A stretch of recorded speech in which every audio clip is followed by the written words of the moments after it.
ঢাকা বিশ্ববিদ্যালয়, জাহাঙ্গীরনগর বিশ্ববিদ্যালয় সহ দেশব্যাপী বিচার বহির্ভূত হত্যাকাণ্ডের বিচার ও ব্যর্থ প্রশাসনের অপসারণের দাবিতে সন্ধ্যা থেকে রাজু ভাস্কর্যের সামনে ছাত্র জনতা মশাল মিছিল করছে। সেখানে আছেন সহকর্মী মাহমুদুল হাসান নাজিম, সরাসরি যুক্ত হচ্ছেন তিনি আমাদের সাথে।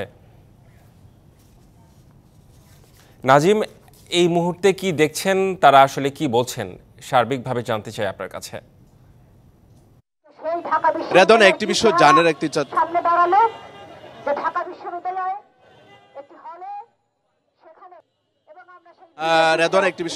চাচ্ছি, আসলে কিছুক্ষণ আগে কিন্তু রাজু ভাস্করের সামনে সারা দেশে বিচার বহির্ভূত হত্যাকাণ্ড সহ গতকাল রাতে একটি দুর্ঘটনাকে কেন্দ্র করে কিন্তু ঢাকা বিশ্ববিদ্যালয় এবং জাহাঙ্গীরনগর সহ সারা দেশে যে আসলে যে হত্যাকাণ্ডগুলো হচ্ছে সেগুলো বিচার বহির্ভূত এবং প্রশাসনের ব্যর্থতার জের ধরেই কিন্তু তারা ঢাকা বিশ্ববিদ্যালয় রাজু ভাস্করের সামনে গণতান্ত্রিক ছাত্র জোট নামে একটি ছাত্র সংগঠন এই মশাল মিছিলটি করেছেন। তার দাবি হচ্ছে যে সারা দেশে যে বিচার বহির্ভূত হত্যাকাণ্ড করা হচ্ছে এবং আইনের নিজ হাতে আইন তুলে নেওয়া হচ্ছে এবং সহ বিগত 15 বছর যে হত্যাকাণ্ডগুলো হয়েছে তার ধারাবাহিকতা কিন্তু এখনো হচ্ছে।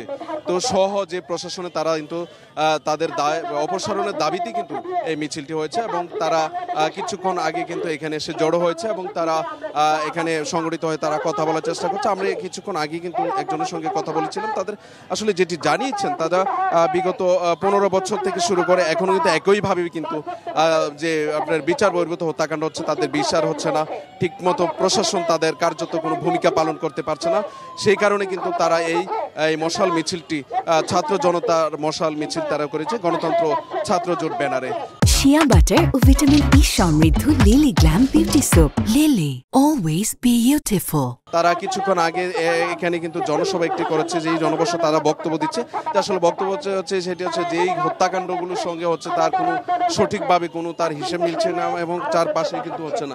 তো সেই ক্ষেত্রে যে আসলে সাধারণ মানুষের যে এই ছাত্র জনতা তাদের একটি চাওয়ার ছিল যেন সুষ্ঠুভাবে যে বিচার কাণ্ডগুলো হচ্ছে সেগুলো যেন বিচার দ্রুত করা হয় এবং প্রশাসনের যে তাদের স্বাভাবিক কার্যক্রম ফিরে আসে, এটি ছিল তাদের এখানকার আজকের যে জনসভাটি তারা করেছে, মনোমিছিলটি করেছে, সেটি তাদের এখান থেকে তাদের একটা প্রত্যাশা আর কি।